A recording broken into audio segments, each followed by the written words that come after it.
Okay. Minister, how was your trip from Brussels? It was fulfilling, Tino. Thank you very much for asking. I arrived here at 8 minutes past 12. So I'm still jet-lagged, but I couldn't miss this for anything, frankly. I'm delighted to be here.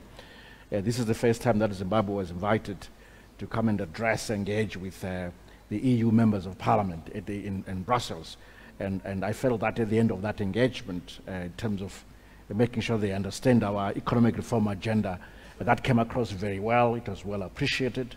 And every one of them is saying, that's very good, but let's walk the talk to make sure that all the steps that you say you follow them, and follow the targets. And I'm also hopeful that we'll certainly do it in the next 2 years, but making sure that we build towards that vision 2030. Okay, excellent. It's good to have you today. I think I'll just start off by saying you're the Minister of Finance of Zimbabwe. Did you ever think as a young person, like we are now in your 20s, that you'd ever be the finance minister?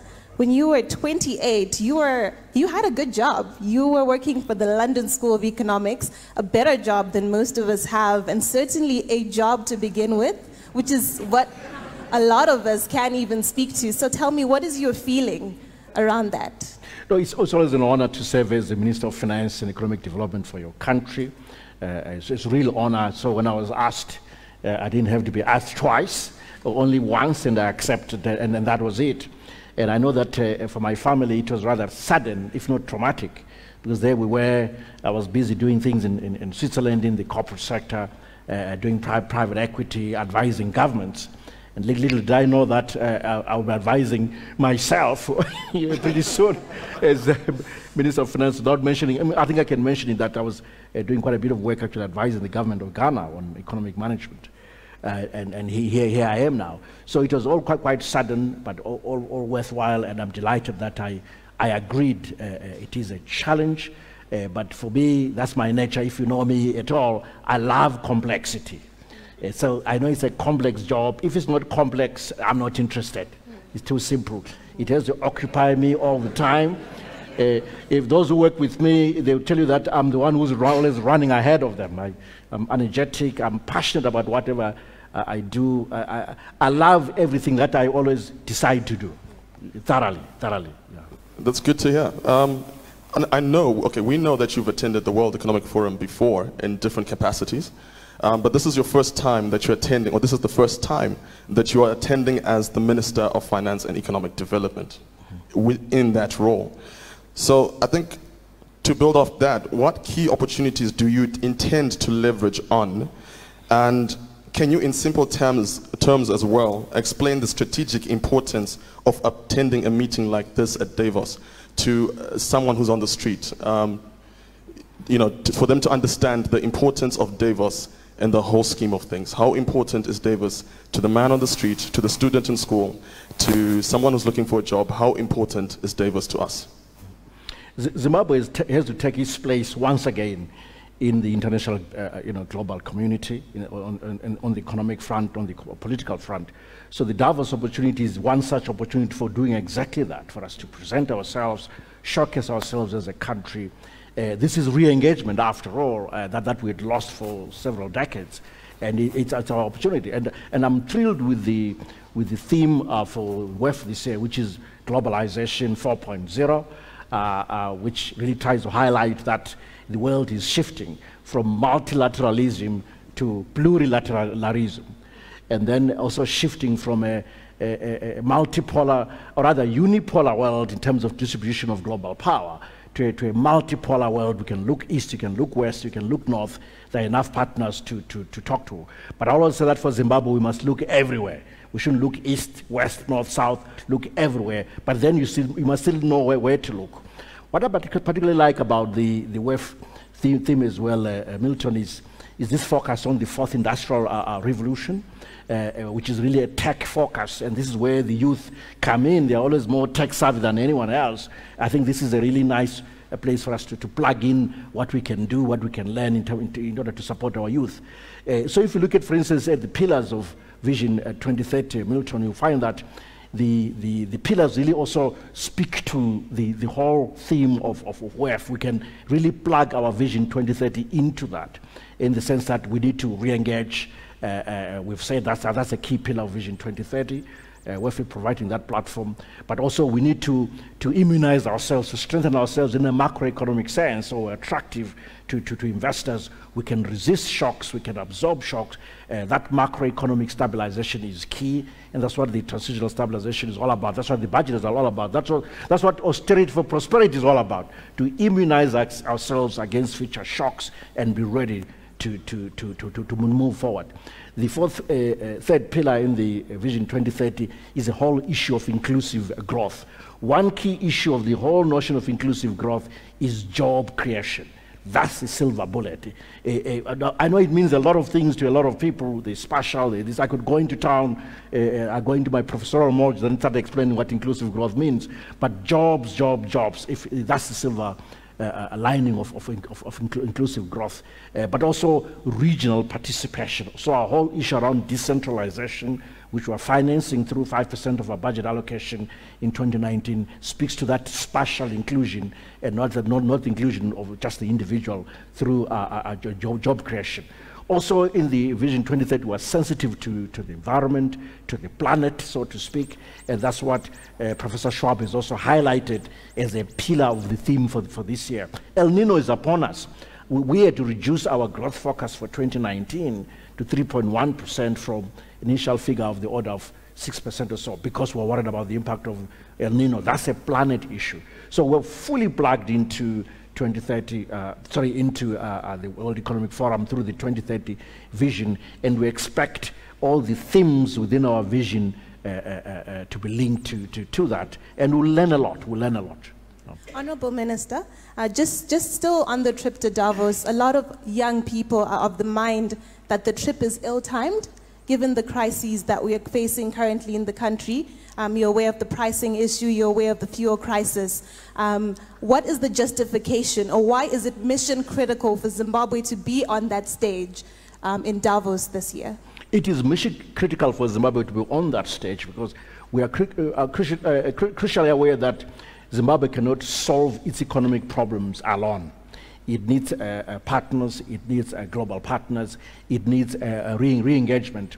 One of the reasons why, for instance, we are running out of Forex, we have that Forex crunch, is because we can't access enough credit lines. We've lost about 80 different credit lines through our entire banking sector. No bank can access a credit line easily at the moment, if at all. The way it can only be done is if it's done through the central bank with a guarantee from Treasury, and that's not even enough. You find, lenders are also asking for a commodity-linked facility, which is, we need gold proceeds or platinum, whatever, to further, guarantee the payments for these loans. So it is serious. It's an issue, and we have to be plugged into the global community. We have to keep banging the door so that we can get those critical credit lines. Certainly, we have to bang the door on our creditors whom we owe money. We look at World Bank, the African Development Bank, and really the key issue is their shareholders, which is the Paris Club shareholders. And those are the shareholders that we need to talk to continuously so that we can unlock that arrears clearance roadmap, make it work, and then that will then unlock our access to capital globally, which our industry needs to create jobs, to run what they do, for us to finance our fuel needs. So the timing is exactly right to send the message that we cannot walk this road alone. We need the international community, we need them to support us, and we're here to sell that message, and that's what we're doing in Davos. After all, also Zimbabwe is open for business. For those who see the opportunities and want to take those opportunities, we are open for business indeed. That's really good. I think what I want to paint as well, for the sake of everyone, is that not anyone or not any country is invited to Davos. G20 countries are the ones that are invited to Davos. And the reason why Zimbabwe has gone twice, first once was a miracle, second twice, is because we have a Zimbabwean who's in the World Economic Forum who has lobbied for Zimbabwe's involvement within the global framework of the World Economic Forum. So that alone, it's actually quite an honor, and there's a lot that we can definitely leverage from the World Economic Forum. So now to bring it, Prof, back home, we have this interesting thing called FCA accounts. So FCA accounts were requested to be opened, and businesses as well on a two-tier tab are being also allowed now to pay in US dollar through ZIMRA. Does this not enforce then that truly our bond is not 1:1 with the dollar? The fact that FCA accounts have been opened, the fact that ZIMRA now collects in US dollar, does it not then hit against the notion that our currency is not 1:1? Well, the thing is, let's start with the ZIMRA issue. That what announced in the budget is very simple, is that it really, the taxes should be collected in the medium of the transaction. That's what it is. You can pay us in rands, we are comfortable with that as well. Or RTGS or bond, we'll accept any of those. What we're really calling out on was, look, if you charge your client in hard US dollars notes, and then you shouldn't be paying ZIMRA, the VAT thereof, in bond or we want some consistency in that, because we're feeling that there's some arbitrage taking place. So it was a way to close arbitrage behavior within the tax collection modality. On the issue of the currency, it's never an easy one. If there's a huge elephant in the room, in my view, left in terms of macro reform, it is currency reform. I'm very comfortable on the fiscal front. I wouldn't really want to announce any further taxes. In fact, I think that going forward into 2020, 2021, I should be cutting taxes. So my language is going to change. I can assure you that. Our language is going to change, because we cannot have austerity for 2 or 3 successive years. 1 year should be enough. After that, we should listen. It should work in the first year, and then we should loosen. So I'm comfortable on the fiscal plans. Monetary front, this is where the heavy lifting now has to move towards. So there's a balance, fine balance between preservation of value and removing pricing distortions. So as you do currency reform, you have to continuously balance those two. If you look at what we did on the 1st of October, if you really think about it carefully, perhaps that was the beginning of currency reform, don't you think? That separation of those FCA accounts, and then also building the micro institutions to support monetary policy, the monetary policy committee, raising the reserve requirement and so forth. Those are the micro institutions that support monetary policy conduct, and separating those FCA accounts is the right thing to do. The commingling, we also felt that was a problem, but we know how the market then reacted, or you reacted. You started putting a premium on what you consider to be non-US dollar and so forth and so forth. And for us as government, we have to keep balancing that preservation of value and removing distortions. We are aware that there are distortions, we're uncomfortable, and we're going to deal with it. Let me say something about US dollarization. I think some of you were very surprised that we've discouraged corporates from saying that they'll sell their products in US dollars and nothing else. That was actually my next question. Yeah, that discouragement was actually my next question. You can build on that. Thank you very much. Now, let me tell you what, if as a nation we accept the US dollar as our sole currency, then it means that we're afraid of currency reform. That is not currency reform. Accepting the US dollar as the only legal tender is not currency reform. That's capitulation. What kind of people are we that we can't even have our own currency? Tell me.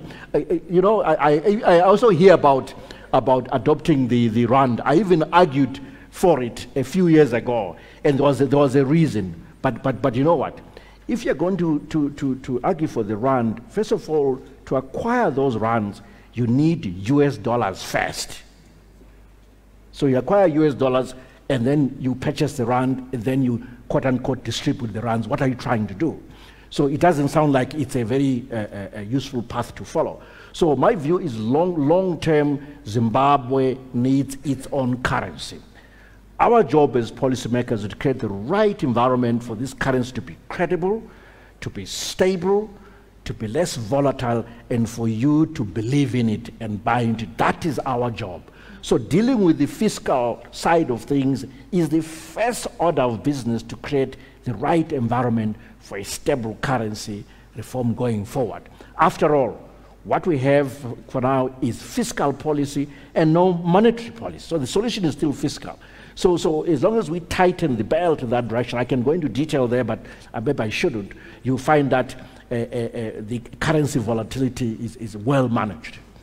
Okay, thank you, Minister. I'm sure a lot of the young people are happy to know that your goal is not to continue to tax an overtaxed youth population. And while we're on that tax, I know that you raised about 500 million in using the 2% tax in the month of December. Am I correct? I'll correct that. Not as much as that, but okay. But a handsome amount. A handsome amount nonetheless. Okay. Okay. Maybe can we talk about this handsome amount, because I think it was said in the tabloids that this money was then used for the hiring of 3,000 teachers, 350 university staff, as well as devolution. In your view, do you think this is the most the best way to have used the taxation funds? And do you not feel that there are more pressing issues that would require those same funds at this time? Oh, thank you very much for that question. First of all, let me be clear. The 2% tax is a wonderful tax. First of all, it ensures maximum coverage. It ensures compliance. It ensures that we can also make sure that the informal sector contributes to the fiscus. You know, the Treasury is owed, or maybe I should say Zimra Treasury, same thing, is owed $3.5 billion US by corporates and municipalities who have collected VAT, pay as you earn, but not transmitted. So what ended up happening is that Treasury was now forced to use the Reserve Bank overdraft window to pay its bills, but we just owed money. So we have a serious compliance challenge, very serious. So our view was, you know what, maybe let's come up with something that will force compliance. So that was our best idea. I'm happy to listen to any other ideas going forward in future. I'm all ears. As to how we want to use it, you know what, my view is like this, unless you advise me otherwise. I don't think Zimbabweans really hate the 2% tax. I think, no, let me finish. The issue is, how do we use your money? That is the issue. I don't think everyone is saying that 2% is a lot of tax. They're saying, how are we using our money? So that's for us at government to be credible on that. We should show results as how we're using your money. And I think that the issue of devolution is not a small matter. We have allocated $310 million for that purpose. We've used a formula that works as follows. So first of all, the 25% of those funds are applied at the level of provinces for both running expenses, but the bulk of it is capital expenditure. That's about 75 million or so. Then the remainder, 3/4, is at district level. Every constituency is covered by name, and I know all of them, and I know how much we've allocated for each. Absolutely. And we've used a formula. The formula is, we look at poverty levels, so it's very people-oriented. We have a whole poverty map for Zimbabwe. We have it. And then we look at the infrastructure deficit, looking at a very simple variable is the number or kilometers of unpaved dirty roads. And then the third is population size. So population, infrastructure deficit, poverty. We do the allocation.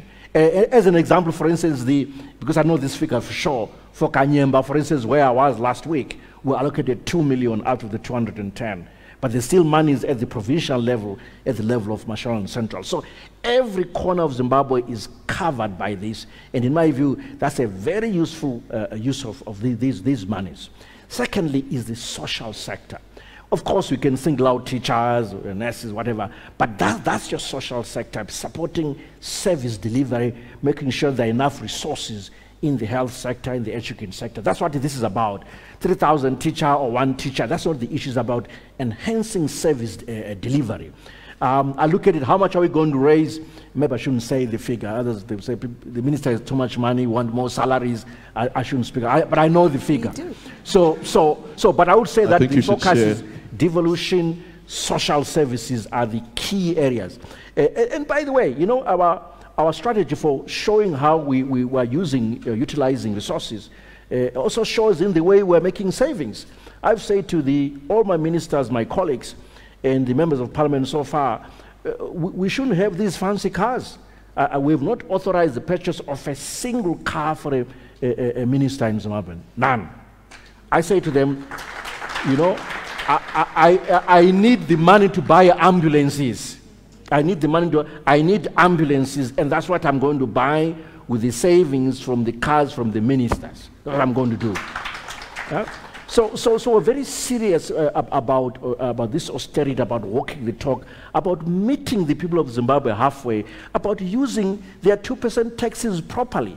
It's the 2% tax. It's not about pay unto Caesar what belongs to Caesar. It's about us giving back to the people what they contributed in the first place, and covering areas where we think that we can create the right type of public goods for everyone to be able to benefit from. All right, I think just to add on to that, the question I wanted to ask, but I want to ask it now, is the pain that people feel when it comes to the 2% tax has to do with the fact that it's heavily burdened on the formerly employed. Already the formerly employed are getting hit left, right, and center from the paycheck end. I mean, every time I look at my paycheck, I'm always like, I can't believe this. Then you have the 2%. So I think the pain of the 2% is not necessarily what it's used for. It's the fact that people feel that it's burdening the people who are already working to drive the economy. And they feel that perhaps if the 2% can be plugged from elsewhere, I think this is what we need from you guys as well. If you have any sort of ideas or solutions to this, we will have the Q&A section, and afterwards we'll definitely find ways of communicating back to the minister. So I think on that note, that is where the pain of the 2% is coming from. Thank you. Well noted. Thank you, Milton. Okay, we move on to probably arguably the most critical question of the day, and that's Mabasa. Jobs, yes. I'm sure you're aware, Minister, 90% of Zimbabwean youth are currently unemployed. The economy is very informal, and we don't know, do you have a strategy as to how you intend to absorb these youth so that they can be productive and contribute to the Vision 2030? Because the Vision 2030 will need alignment, it will need buy-in, and it will need all hands on deck, so to say. So what is your plan around how youth can really engage and be employed and have jobs the same way you had a job when you were in your 20s? I must admit I was fortunate to have had a job when I was 21.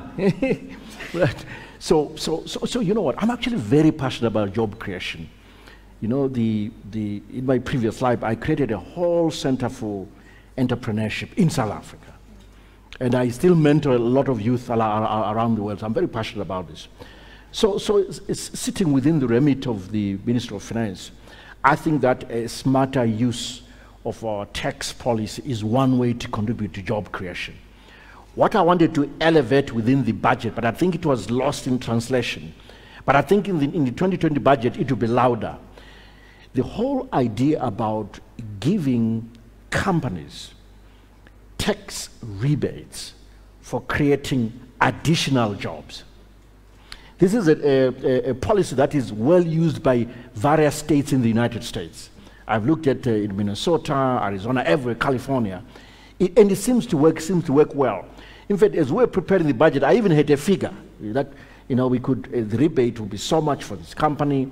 If they maybe would say that, because the idea was that how much does, let's take the job, let's say, of a waiter, waitress. That's about what, $400 US a month, am I right? That's probably about average. I don't know. So maybe not. Maybe not. Correct me. I need to do some research. But anyway, there must be some benchmark where you say, look, for every job, not an additional job that you create, we will give you a rebate which is equal to a percentage of the average salary for that job category. I'm very keen to really explore that policy and see to its logical conclusion as a way to stimulate your job creation. But also, we did a lot in the budget in terms of rebates for imports, in terms of import substitution in the furniture sector, in the SME sector, and all of that is contributing to job creation. But going forward, I want to be very, very specific about a tax rebate system for additional jobs, especially for the youth. So that's one idea on job creation. But the other one is really is entrepreneurship, not just job creation. It's entrepreneurship, where you create entrepreneurs out of out of the youth. It starts with the acquisition of skills for entrepreneurship in the first place, I think, so that we create a whole kind of ecosystem.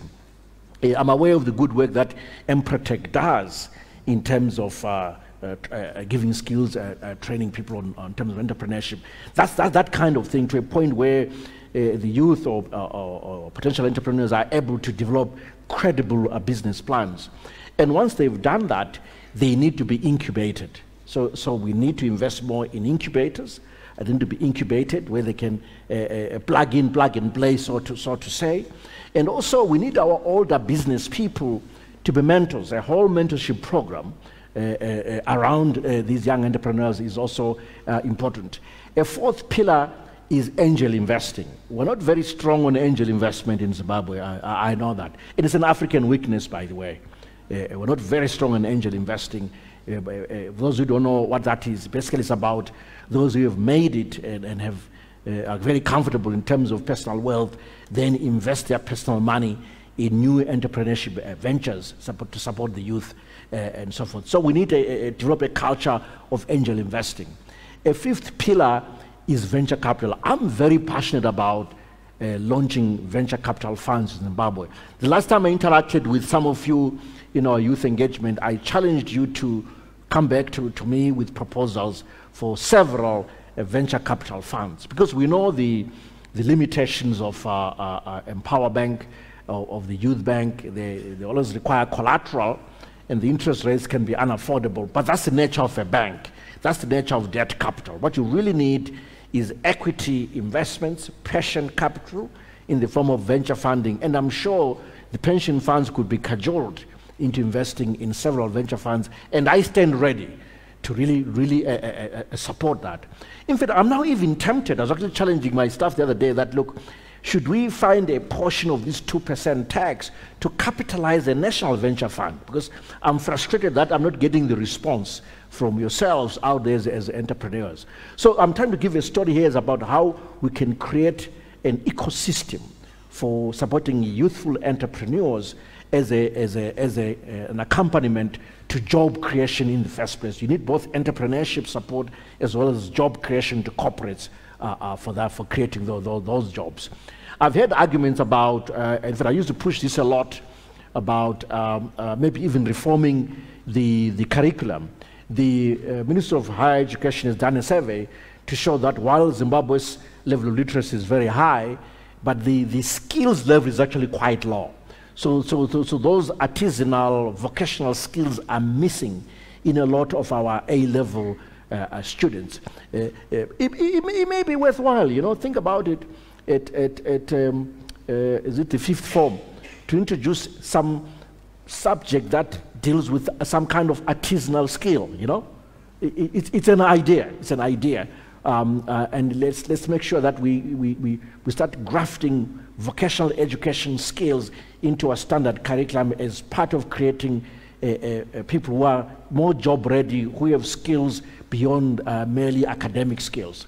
So it's a long answer to I guess a very simple question, but just shows you that it is not a simple question. Right, of course. And just a quick follow-up question on employment. A lot of our companies locally are really retreating into what I feel is a survival mode.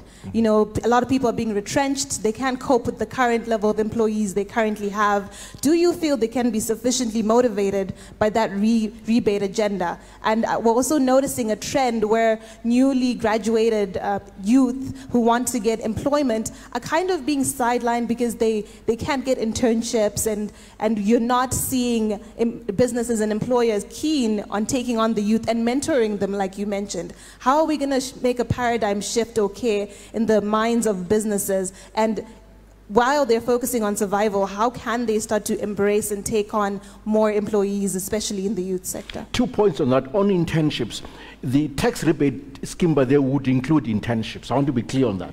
I've tried to really think through this, so you shouldn't be surprised if you hear me next budget articulating it in detail. I think there's something in it. But coming to the plight of corporates, really the issue at the moment is the shortage of foreign currency for our corporates.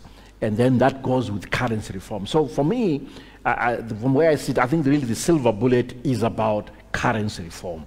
If we get that right, so that the corporates can access foreign currency whenever they need to, a lot will change.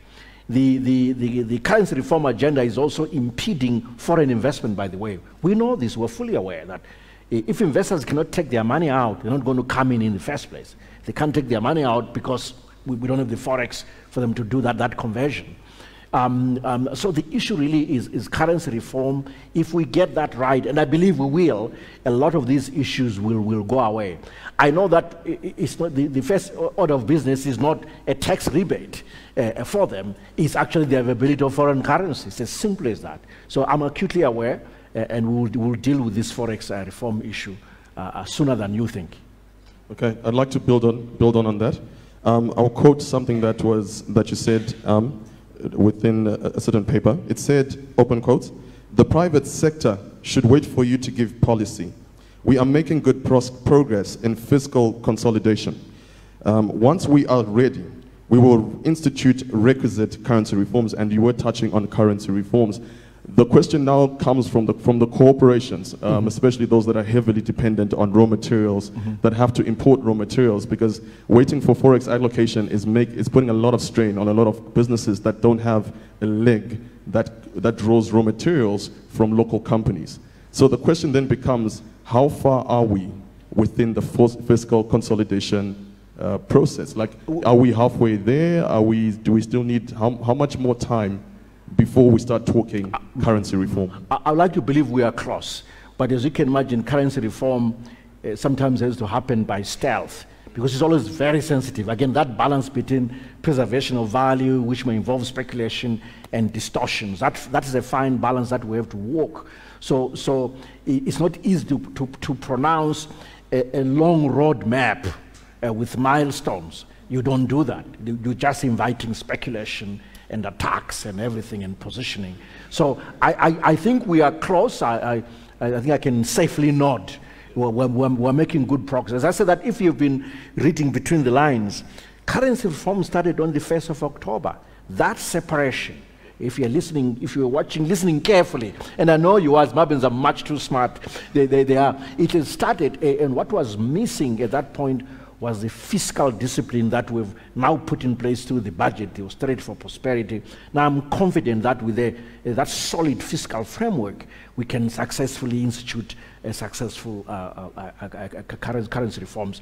And my message to the corporate sector was because, frankly, I do not believe that adopting the US dollar is currency reform. That's capitulation. It's actually the opposite of currency reform. Currency reform means something else. It means that creating something that we're all proud of, something that we can defend, that is credible, something that will not erode our competitiveness. The US dollar will erode competitiveness, absolutely.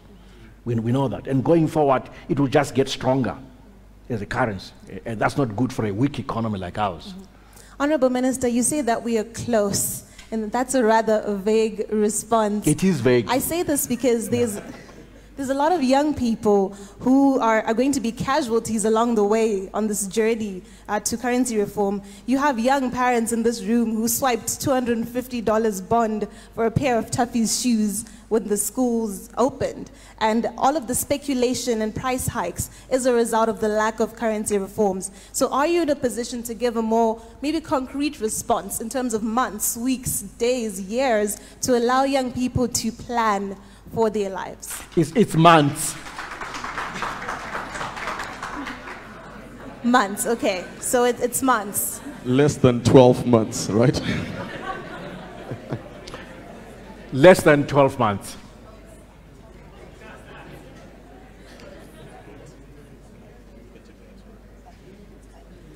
All right. So we just want to touch on representation. So in the youth sector, we have different pockets that exist within us. A very critical pocket that we have is those of people living with disabilities and marginalized groups. They don't feel that there has been much mention about how they can be involved in the economic process. What is your view, or what is the plan in terms of including that group of youth? In the budget, I tried that in terms of not necessarily inclusion in economic opportunity, to be honest, but more in recognizing that they need our support. If you read that section of the budget where I went to town about the various import exemptions for items used by those living with disability, we really went to town, and in fact they came to visit me afterwards. I think it was Mr. Mabaudi. If you know him, maybe you don't. At least I know him. I met him. And he said, Minister, we thank you very much. This is the first time that any Minister of Finance has spent so much time targeting issues that those living with disability are facing. I agree with you that we need to do more in being explicit, in including them in economic opportunity. Absolutely. And in fact, after my meeting with them, I said, look, I need your CVs because we have 1 or 2 board slots at board level where we should be including people with disability to also participate at board level.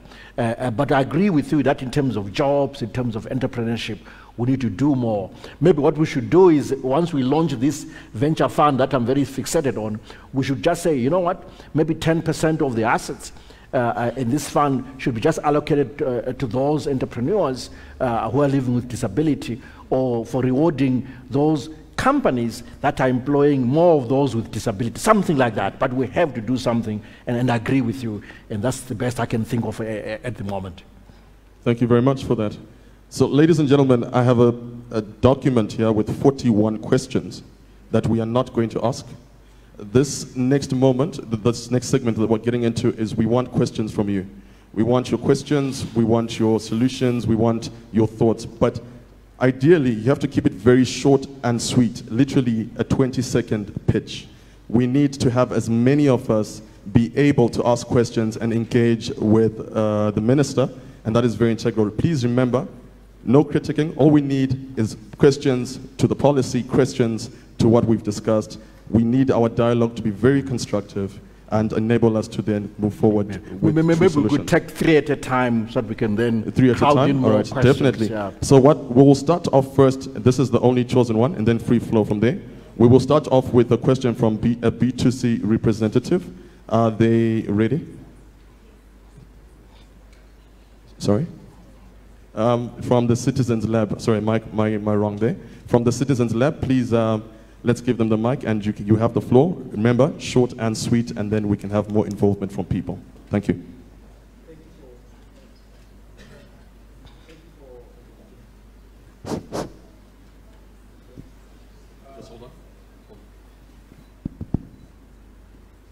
Thank you for this opportunity, Minister and our global shapers.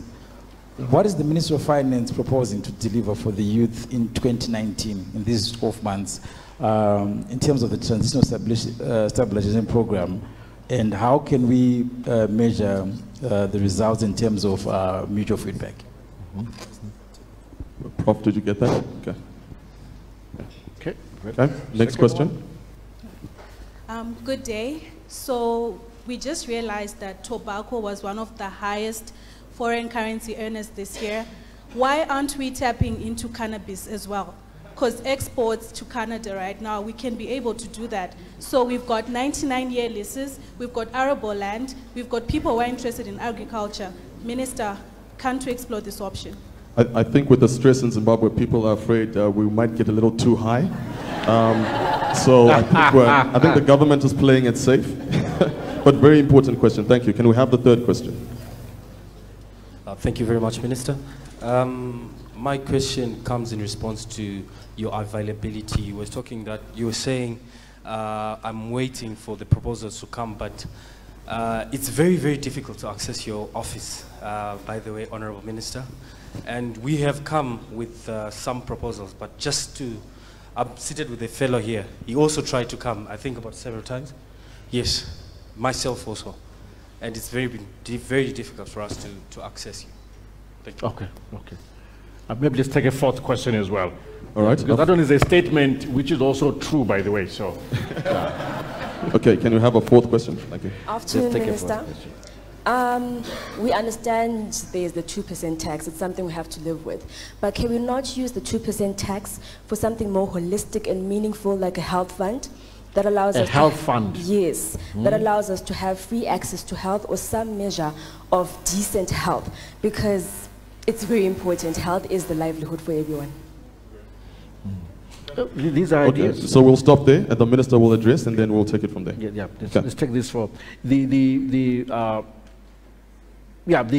youth programs or youth issues within the budget or TSP. Yes, I mean, we've pronounced on this, as I said, really we want to measure the issue around job creation for the youth through the tax, the rebate system. We've said use it or lose it. So one of the things that we'll be measuring is whether these companies, as they use the rebate system, are they creating jobs or not? Are they creating jobs for the youth? So that's one area that we'll target in this budget as we implement the TSP.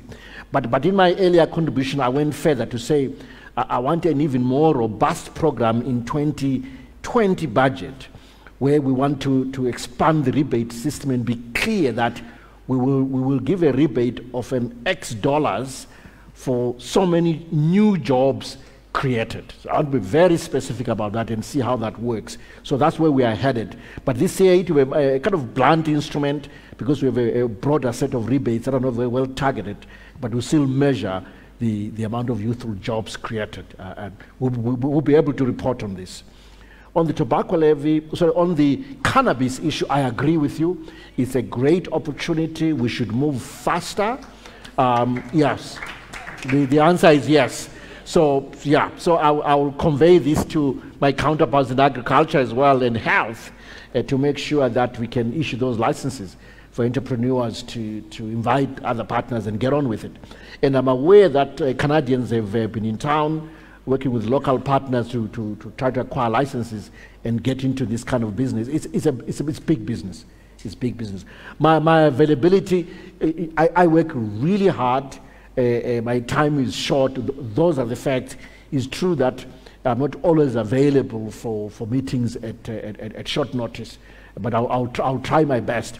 In fact, you know what? When I started what, in literally September, October, and that's the beginning of the budget planning period. So you just go deep into that. The whole of November, December, it was budget, and I'm still in budget mode, by the way. I spent 12 hours the last day of the budget approval in Parliament, from 12 p.m. to what? No, it was 2 p.m. I'm sorry, to 2 a.m. That's when we passed the budget. That's the nature of the beast, and I have to spend a similar amount of time at the end of the month with the Senate. So it has been that time of the year when I'm deeply involved in the budget, and then you still have to fit in everything else. So my availability is curtailed. But I suspect, you know, once we've gone through Senate in February, then I'll be more available. Let's give it a go, then. I'm always happy to listen to ideas and support them. I'm very serious about this idea of a venture fund. Other ways for using the 2% tax, such as a health fund. We already have a health fund. We also have the HIV fund as well. So, but this is an idea. So I want to receive more ideas to say how we can better use this wonderful tax, 2% tax in future, to make sure that you can feel it as citizens who have contributed to it in the first place. So more ideas will tweak as we go forward as to how we apply it. Just a quick commentary there while we're on the budget, Minister, and I don't want to take any time from the floor. We're hearing that there was an incremental allocation allotted to Parliament, 80% increase, I believe, of the budget. We heard talks of gym memberships and 3-course meals and desserts. So I think maybe the youth would like some clarification. Maybe how are you deciding on who gets an increased budget? You know, the Ministry of Youth doesn't have a very robust budget, and yet you find that there was an increase on this end. So maybe how are you deciding on which groups receive an increment on the budget, given that there's a lot of pressure on the budget?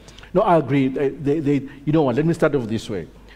When the initial votes were submitted, in terms of, you know, the various ministries mentioning, basically indicating rather what they would like to receive in 2019, when we add all of that up, it came to about $18 billion US. So the submissions were as large as the whole GDP of the country. 100% GDP budget. Just imagine that. Eh? So that's your starting point. So the demands are there. I agree with you. And to allocate is never easy. Coming to Parliament specifically, I had initially allocated $101 million, which was already a 25% increase from the previous year. And obviously the feeling was that that was low.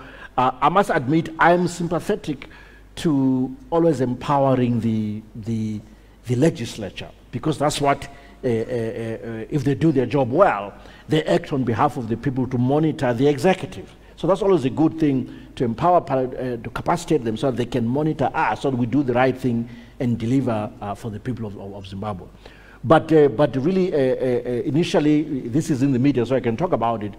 They had requested a budget of 163 million, and then through some negotiation, we ended up at 145 million. They did give some reasonable arguments, and of course, I did disagree with them, and they still disagree on the type of cars that they want to be seen driving around. It's not the time to be seen driving flashy cars, frankly, if you are in the legislature or you are in cabinet or in government. That's the wrong time. We have to meet the people of Zimbabwe halfway. And I agree with you that other departments need the resources even more. So I agree with you, but in the end, we agreed on 145 million. It's a done deal. But then we could still negotiate in terms of implementation, so we can divert resources strategically as we implement the budget, right through the year. But yes, it's an issue, and it's quite clear that they were very pushy about it. They wanted these resources. They tried to give good reasons, but other departments also have good reasons. Those are the facts. We just don't have enough money going around, frankly, and we have to balance things all the time. So, okay, I think the youth will know to be pushy. I think we'll go back to the floor and make sure their questions 4 more questions. Yeah. Whilst we get the next question, I think a very good car we could suggest to those who are looking for new cars is, what is it called? The Wish. What is it? It's a very good car, trust me. It's so fuel efficient, it's long, your whole family, on point. Okay, so who's next?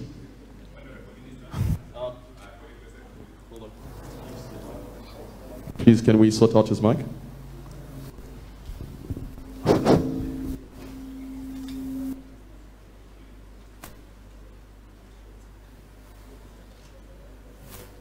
Honorable Minister, I've got a question for insurance industry, and I can say they are keen on the infrastructure funds, but they've not been engaged to that extent.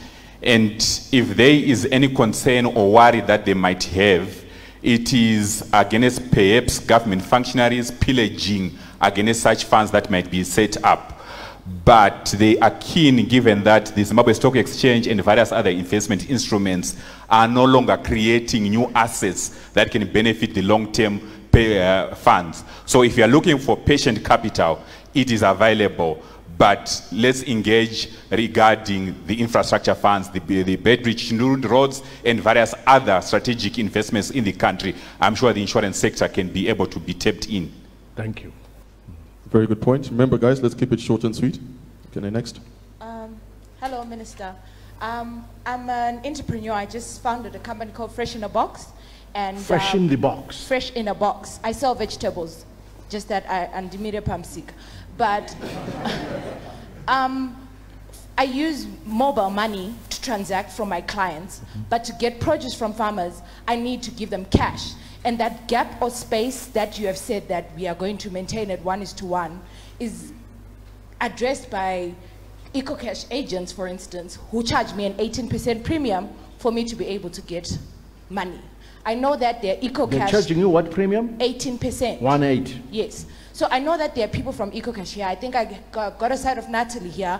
I think we need to have a conversation about when we have a cash crisis, how is it that their EcoCash cash out transactions from all of their agents reflect at least $10,000 worth of cash sent out, but somehow there's no cash in this market. We can't explain that. So we need for you to regulate some of these big players so that we can have a handle on the black market, because we are suffering. I'm willing to pay 2% when that 18% is actually handled. Okay. Very good. Okay, we'll take the third question, and then the minister will take it from there. Thank you very much, Honorable Minister. My name is Malvin. I agree with what you're saying, and I believe that you actually have the vision and what it takes to restore Zimbabwe. But just to give you a tip, there are so many young people that want loans here. $5,000, $5,000, but when you see very few actually apply for loans, that means it's a disconnect. And just like him, we also came to your office just to give you input in the budget. You know, as young entrepreneurs, I think look at these few factors. You're asking for a venture capital fund. I've got a blueprint for them in my mailbox right now. You got a what, sorry? A blueprint for a venture capital fund in a business incubator. I have it right now. If you need it, I can present it in 5 minutes. So there's no shortage of ideas, but I think what you need is an interface between the government and the young, smartest minds. Because obviously by the votes you would see they don't like the government. But Mari Chukuda, and it, so the please remember, short and sweet. Okay, I thought it was short, I'm joking. So what you need is just the interface, and I actually have a blueprint for that. If you give me 15 minutes of your time, I'll deliver it. I just need 15 minutes of your time. Thank you very much. Okay, right, Minister, the floor is yours. Oh, let me have a go. I'm very passionate about infrastructure funds. And to me, that's the way to go, because it dovetails with the whole idea of PPPs, that if you've got an SPV that is going to implement some road project, better still, if it can raise funds domestically through an infrastructure fund which is listed on the Zimbabwe Stock Exchange, we deepen that fixed income market. To me, that is the way to go. I'm very passionate about this. You are right that we need some momentum on this. Sometimes I feel that my job is to plant a seed, and hopefully someone picks it up. But then if they don't, then I feel kind of frustrated. I wish I was the one doing it, but I can't do it as minister. Actually, if I wasn't minister, I'll be doing it. Trust me. I'll be out there raising funds, venture fund, raising capital. I think you need to hire some of the people in here. I think you've got very brilliant minds who can do that on your behalf. And again, I'm not allowed to hire anyone because it will be called abuse of power or something. I don't know. But I agree with you that's the source of patient capital. We'll be creating a new asset class, absolutely, which will preserve value. This is an urgent matter in my view. Please, can someone create an infrastructure fund that I can endorse, or even if you construct it right, we can give a guarantee, something like that. Give it preferred creditor status. This is urgent. It's very, very important. And I agree with my friend there from the insurance sector. That we should move with speed. Sometimes we spend a lot of time going abroad to seek foreign direct investment for some of the infrastructure. It's not necessary. Domestic capital is adequate for financing infrastructure. I know it.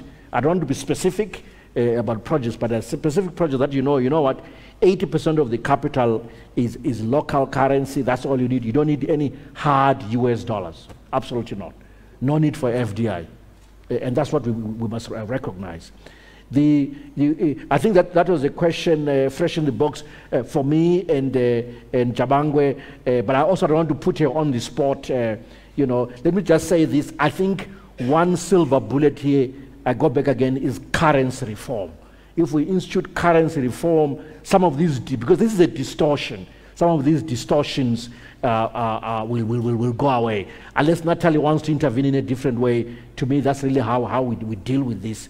And we are on to this. Please bear with us. Sometimes we look like we're moving slowly, but we're balancing value and distortions and winners and losers as well, And then, again, this issue of availability, you need 15 minutes, I'll give you 15 minutes, $5,000 loans and so forth.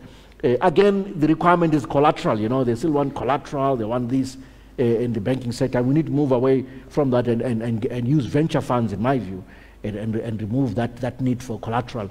You must always like the finance minister. Always, you must never hate the finance minister. You mentioned that, and we must never do that, because then we can then work together so that we can solve some of the issues that we need to solve together as Zimbabweans. Certainly in the finance space, I believe we can do that. As I say that, I'm really tempted now to say, part of this 2%, maybe rather than doing this and that, let's have off a portion to a seed capital for a venture fund. I'm already thinking like that now. that because I'm not seeing the response fast enough, but at least there are 2 responses from the crowd, so we have something to work with from today onwards. Thank you. Can I just encourage our team maybe to get a few questions on our social media platform that's live streaming while we get questions from the floor? Okay, can we have the next 3 questions? Thank you so much. Thank you so much, Minister.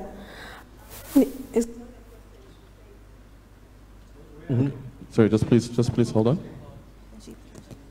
No, I can see her. Yeah. Okay. Mine is not a question per se, but it's an emphasis. Yes. Because Please, can we sort out the mic first? We need to hear the question clearly. Yeah. It keeps going off. Yeah. So, I think for us as people with disabilities, we have been at the charity end for such a long time. And it's now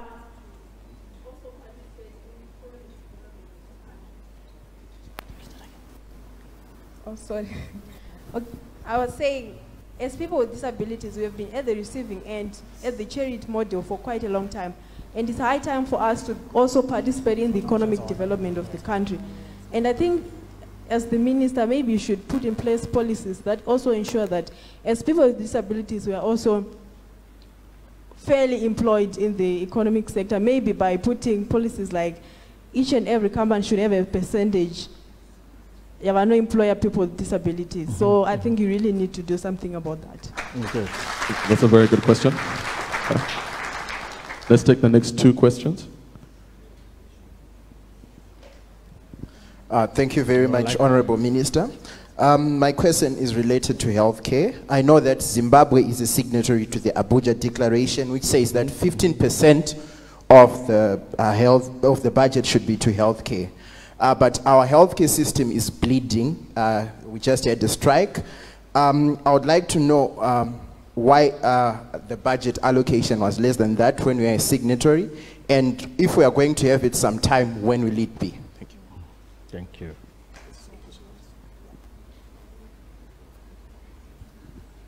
Thank you.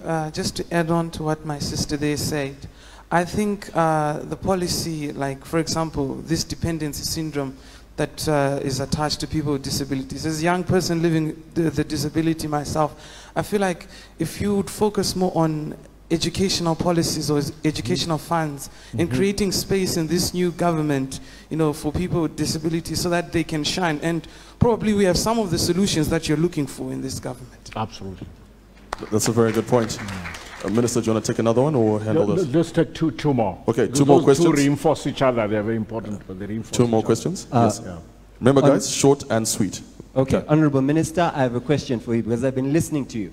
And I want to ask you, do you think the actions and what you're saying is building confidence and establishing trust with us as your constituents, if I can say that, because everything you're saying, you are not answering fuel, healthcare. You're not answering high fees with your policies. You are denying that the US dollar and the bond are not equal. We don't trust you. Please make us do something to show us that we can trust you and that you're building and establishing confidence as business. Okay, can I have one more? Thank you. Honorable Minister, my question is about how is the government planning to raise the forex that will support the introduction of a local currency? I noticed you alluded that dollarization is not it, and so obviously the other option is having our own Zimbabwean dollar.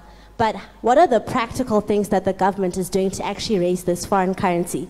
And sorry, just to add a second question, why are pensioners being made to pay the 2% tax? Why were they not exempted? And last thing, they are exempted. That's not what I've heard from the pensioners that I know. And last thing, have you considered levying a tax on foreign currency accounts in order to start raising the forex reserves required to, guys, come on, like we need forex reserves to have our own currency, required to like build the reserves. Let's allow her to finish and then we can take it from there. Thank you. Okay.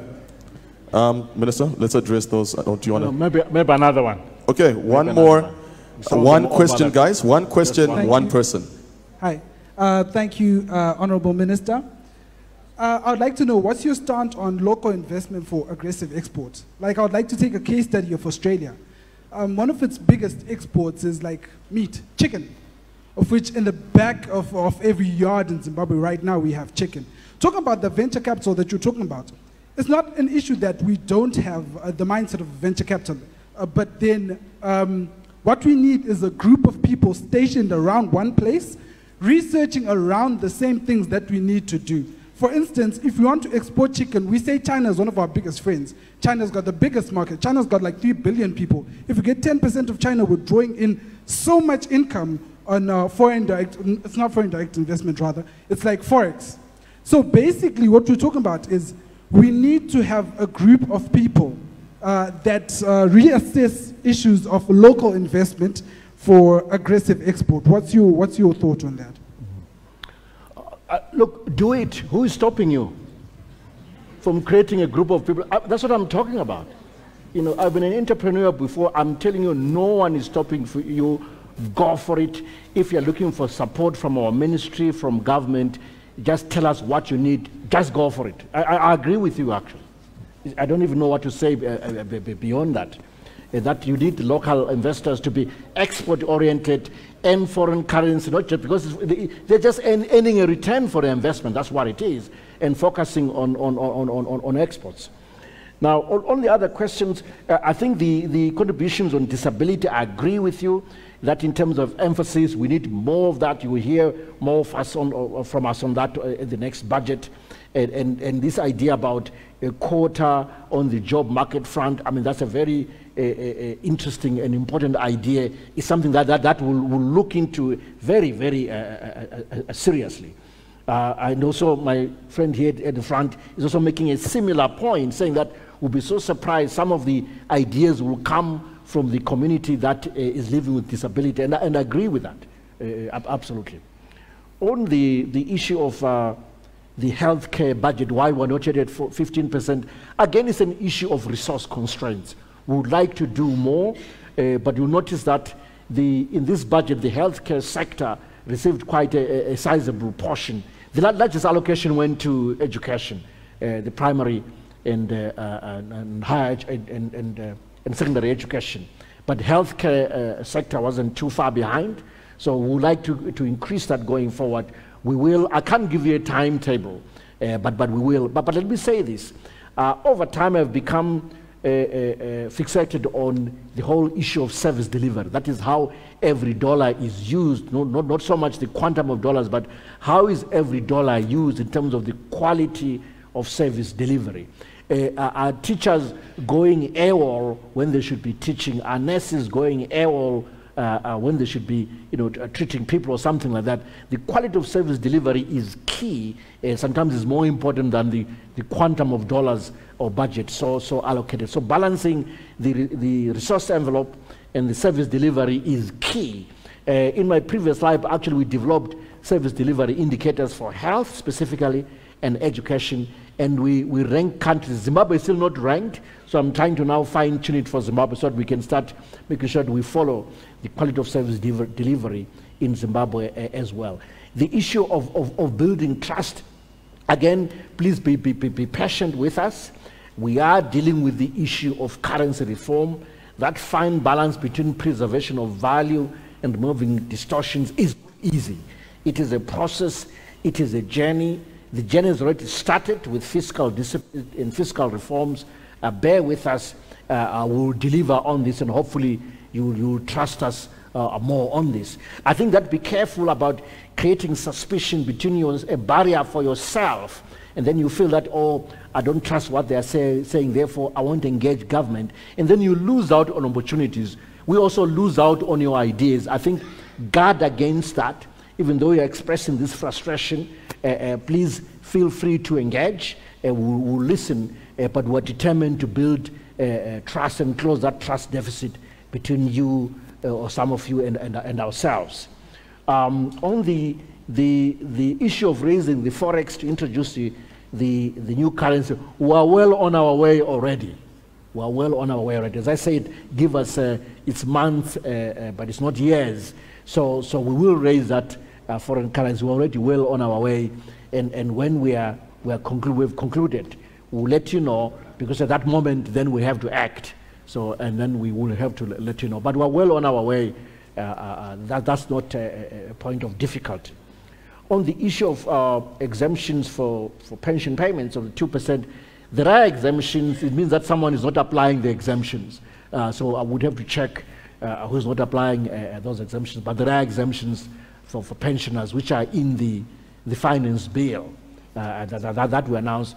Tax on Forex, no, we don't want to start taxing Forex FCA accounts. I don't want to do that because we want to encourage you to deposit your Forex. We want the diaspora to send their monies freely without feeling that we would take part of their money and can't explain how we've used it. So it may be a good idea, but we think that the signaling may militate against our desire to increase the inflow of Forex into our bank accounts and into Zimbabwe. Yeah, I've already dealt with the last question about, mobilizing locals to focus on a specific sector for export purposes. Just do it. Absolutely, no one is stopping you from doing it. Do we have a question from our live stream, from our Facebook platform? Do we? Okay. Okay, he'll ask it. He'll be the second question. We'll just take a question. Oh, okay, he's ready. Okay, so the most burning question on Facebook currently is the issue of fuel. Of fuel, yes. Yes, people want to know when are things going to, when is the fuel availability going to normalize? And it's not only affecting those who are driving, but also those who commute. One of the comments was saying that from Chitungwiza, they were charged $10 to and fro, I think. $10? So today? Yes. So $5 to and $5 back.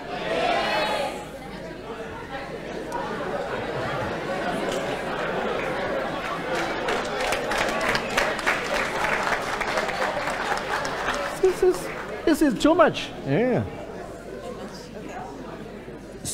That. No, it's a point well made. Thank you. Yeah, that is the first question. And the second question is, when you talked of entrepreneurship, one of the facts that we established at the beginning, Tino mentioned that there's about 90% unemployment. And in response, you said you're promoting entrepreneurship. But you're going to find that most of the people running business in Zimbabwe are not as skilled. And there's need to have a solid plan to ensure that everyone has the requisite skills to run the businesses. Okay. So skills for entrepreneurship. Yes. Is the government in a position to support or to provide markets instead of giving loans which might fail? Is the government in a position to give markets to some of the youth businesses? Okay. This idea was mooted in the youth policy, where the government had more or less committed to give 25% or a youth quota to most of the government projects that were being run in Zimbabwe. What's the progress that has been made, and what is the status of this at the moment? Thank you for that question. Can we have more questions from the floor, please? Very rich questions. Right. Minister, right now, could you please be able to implement... Apologies, sorry, can you please stand up? You're there. Okay. Standing up. Yes. Minister, one of the things is that you're saying that there's austerity, but we feel that it's for us, the ordinary people. You guys are being treated outside the country. Why are you not implementing a VIP ward at Parenyatwa? Because you're wasting money going outside. Why is it that Zimbabwe is importing cars when we are supposed to be having Willowville and the Mutare plant working? Why shouldn't we make sure that all public institutions buy locally manufactured cars, and even Pali uses local manufactured cars? We don't understand why this is happening. I agree with you.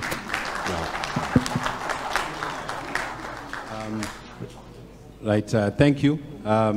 My name is Samuel Dimaro, co-founder of Chengetedza IT Postry Company. We automated the clearing and settlement of the Zimbabwe Stock Exchange transactions. We hold 10 billion USD of deposits, and in the past 5 years, we've cleared 4 billion in transaction settlement. My journey started as an entrepreneur when I was 17 years old, and I'm 28. One thing that I can, and the reason why I've told you this background, my question is two-pronged. What's the strategy on privatization, and how quickly is this going to be implemented? And secondly, government seems to be making the mistake of continuously wanting to get back into business. Instead of government being a supporter for business, they are competing with business and they are working against business. I'll tell you today, in the past 10 years, right? And give me an example. Sorry? Give me an example. Okay, so for example, we have a situation about 3 years ago where we tried to do a project in the energy sector, and we had gotten to the point and met all the requirements, and then at the 11th hour we were kicked out and the parastatal put in place, and it's failed monumentally over the past 3 years in delivering that particular service. And in that particular, this is prepaid electricity vending. Everybody knows about that. How many people have tried to buy tokens and failed in the past couple of years? A lot of people have had that problem. And when it comes to issues of government being a supporter of private sector, I feel that there's a lot of roadblocks. Right now, if you ask me, and I've talked to a couple of other people, the moment you start thinking of a business idea, as long as government has to get involved in the process, it's a turn-off, if you ask me. And I'm now thinking of doing business elsewhere and avoiding government at all, because I don't see the support government gives me as an entrepreneur.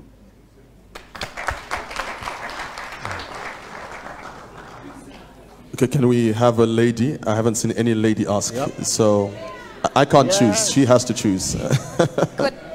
Good afternoon, Minister Mthuli Ncube. My name is Monchi Famba, and I was one of the people who celebrated the new cabinet, and especially because we were sure you were a technocrat and you're going to keep our country's finances and you're going to bring some order.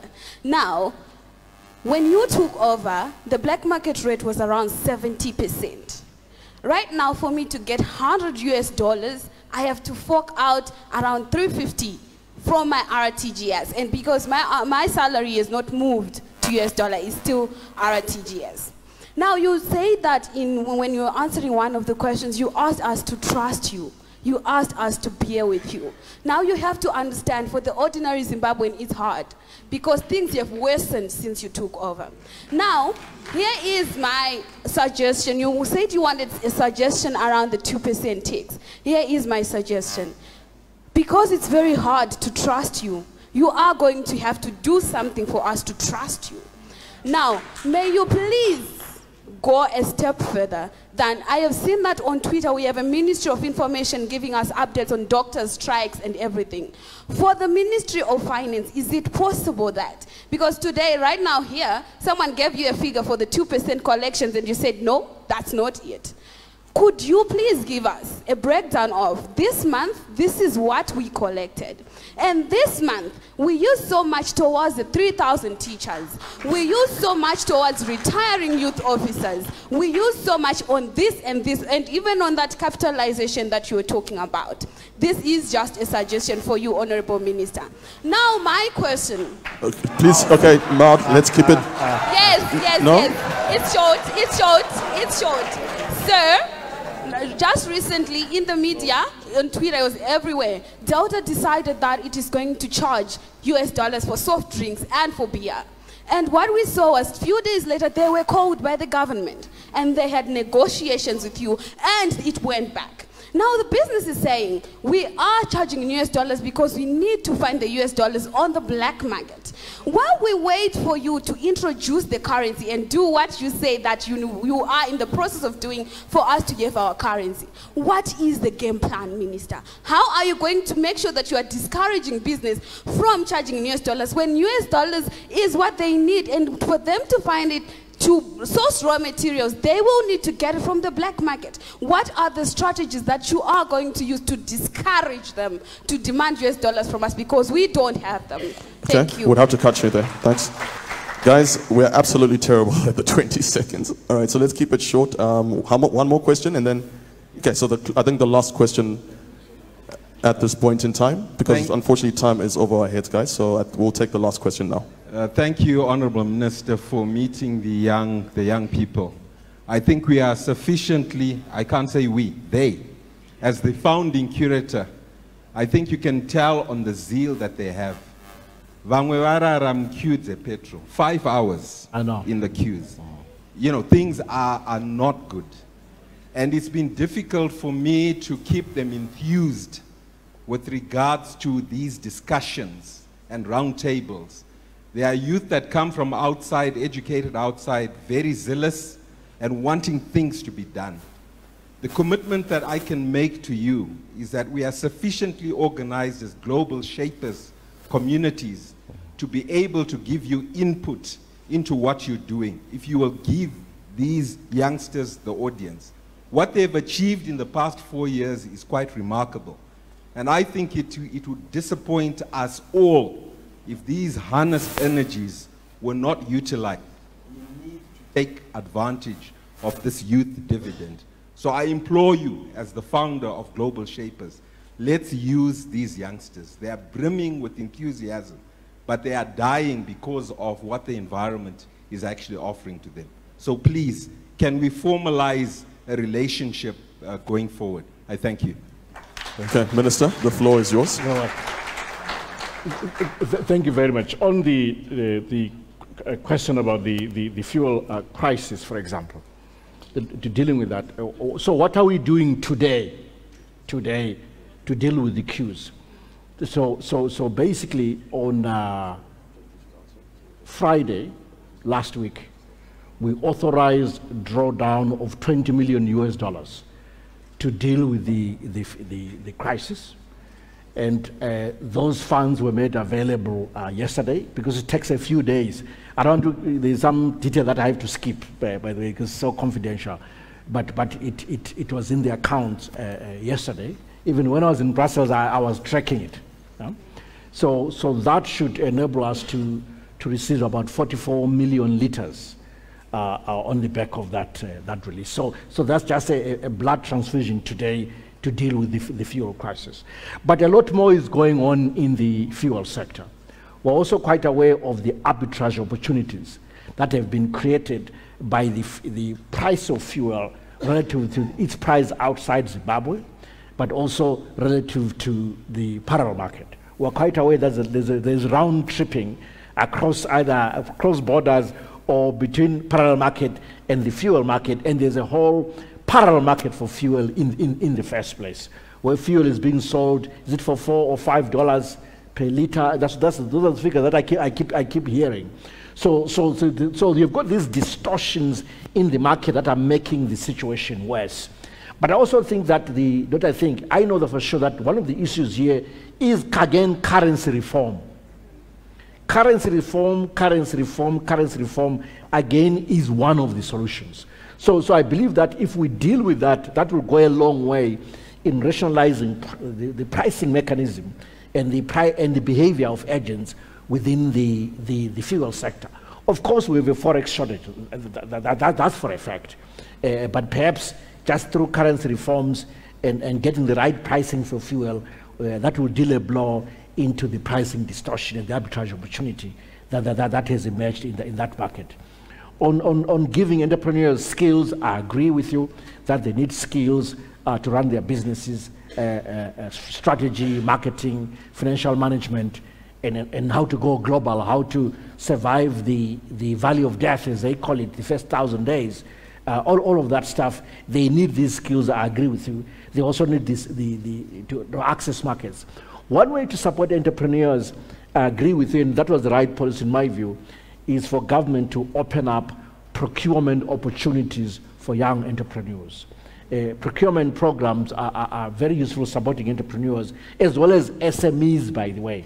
This is it's a tried and tested way for supporting SMEs, for supporting startups, and it's something that, again, in government we'll take a look at and see how we can accelerate that to make sure that you get those procurement opportunities. It's not just government, by the way, it's also large companies. They too must give startups, SMEs, procurement opportunities and support them.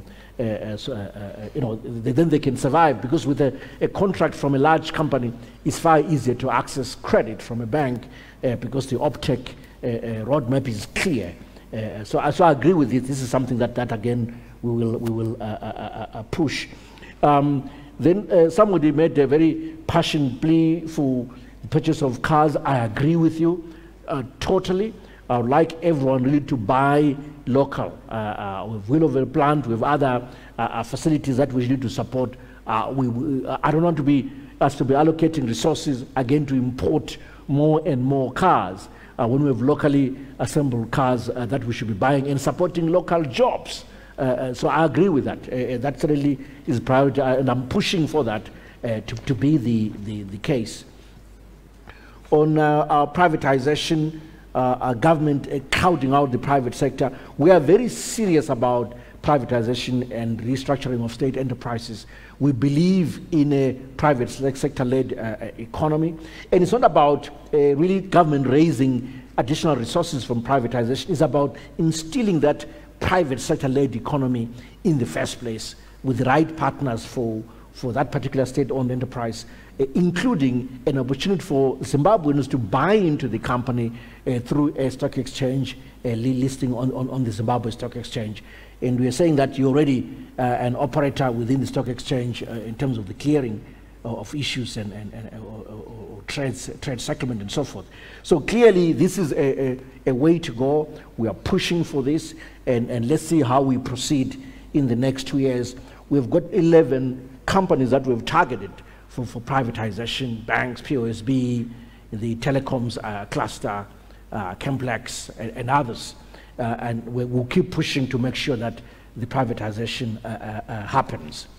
Now, but privatization also doesn't mean that government will be selling its stake entirely. We won't be doing that, or we will retain a portion, but make sure that the new shareholders, including management, the public, have the lion's share of that enterprise. That's the way to go.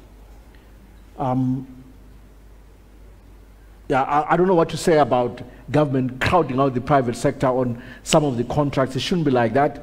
I'm delighted you said 3 years ago, not 3 months ago. But that's not to say it might not, it will not happen again. But that's quite something that I think we should discourage, and in fact encourage that the private sector should do these things. I'm very passionate about PPPs because we're always trying to crowd in the private sector. Government will never have enough skills nor resources to carry out some of these projects. The idea that we should have a transparent budget process in terms of what we've raised, how we've spent the monies, I like this. In fact, we've started, just that maybe we haven't been loud and clear enough. Every month now, we're running what I call the run rate, to use cricket language, in terms of what we've collected and what we've spent.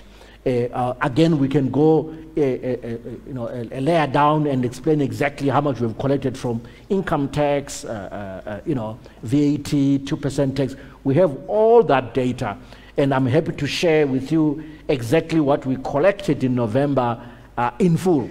It will also show, the target that we had set for ZIMRA, whether they've met that target or not, the yearly target, everything is there, the variance, the whole bells and whistles that goes with tracking financial performance. We have the data. We'll be doing this. It's a very good idea in terms of budget implementation. And I hope that you will trust us more as we go along. Certainly, don't close the door, as I said, because you feel a trust deficit. On the contrary, let's get closer so that we can build that trust that is so necessary for us to work together as we walk this painful road of reform. And you say that things are worse, things feel worse, is because what was happening, literally, you had a boiling pot with a lid on it. And what we did was to lift the lid. That's what really happened. And lo and behold, there it all was. So really, it is the process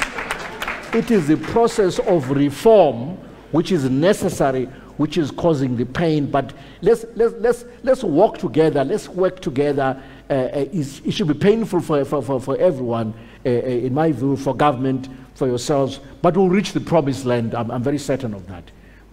It's not normal for Zimbabwe not to have its own currency. It is so abnormal for Zimbabwe to have a budget deficit of 11% of GDP, and that's what we're trying to correct. It is painful. It is the patient basically having to go through that pain, because that's the only way they can be healed, is through pain, through a surgical knife in the first place. Then the comment by my dear friend Naja Chanakira, I agree with you. There's a lot of energy, there's a lot of passion, a lot of enthusiasm in the youth. We must tap into it. Earlier I said, please send me CVs. I'm looking for youthful members to join our parastatal boards. At least I would like to have one youthful member per board. For instance, I know that the board of Zimra is not yet complete. I know that for sure.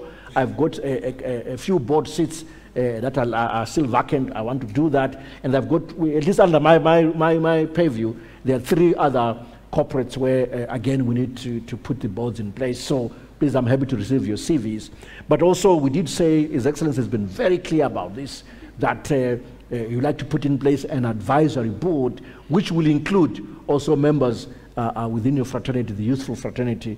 We like your energy, we like your enthusiasm. I personally am always inspired by those younger than me. If you ask me whom I admire the most, chances are I will not give you a name of an older person. I'm likely to give you a name of someone who's younger than me because of the energy, the passion. I'm always inspired by what you can do and your enthusiasm. Thank you very much. I thank the Global Shapers for inviting me. I think you said that was the last question, so I'm also having to thank you. Just in case maybe I'm making a mistake, to really thank you that we're walking this road to Davos together. This road is not a luxury. It is a necessity. We have to plug into the global community. We can't walk alone. We have to work together with the global community. This is one way to do it.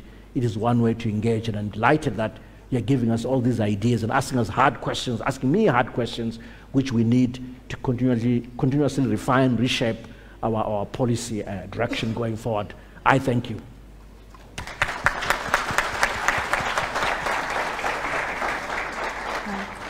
Just some parting words on my part. As a young person who's living in the boiling pot of Zimbabwe, I would just like to continue to encourage young people as well as yourself to have that dialogue and responsive leadership, to continue to communicate openly on all issues so that we can contribute to building a 2030 vision that is strong and sustainable. Thank you. And just to add, I know there's a lot of questions. Unfortunately, our time was very short, and we had to leverage what we had in that time. But the conversation, like she rightfully said, does not end here. The Global Shapers Harare Hub will definitely be communicating with every delegate within this room to also have your solutions and to also submit what you need to the government. And once we consolidate that information, we will then also send it through to the minister. And also what we've also discussed is to have after events after this. It doesn't end here. We're not going to see this next year, January. There will definitely be traction in between. So remember, it is critical as youth that we remain in the dialogue, good dialogue. Let's not shoot each other down on solutions. Let's support each other. And it's a very important thing for us to really support each other in this element. So I think at this point in time, I'd like to invite over our MC, Tafato. Thank you.